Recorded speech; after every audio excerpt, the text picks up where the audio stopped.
So, how do you go ahead and pay your Simply credit card bill?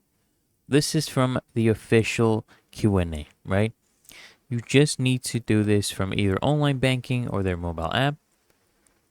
If you're doing online banking, just sign on, right? There'll be a sign in option at the top right. Just select pay bills from the left side menu and then find your Simply Financial credit card account in the list. Just enter the amount you wish to pay in the amount box and select your payment date.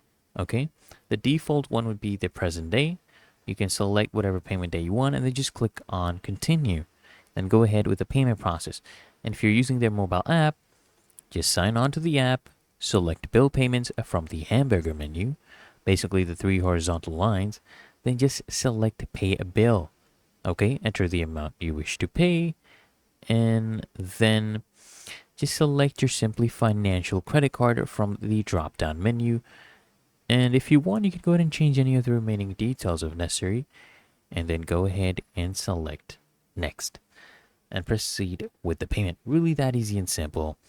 So I hope this guide provided value to you, and if it did, consider smashing that like button, as well as subscribing to frequently asked questions, and I'll see you guys in the next one.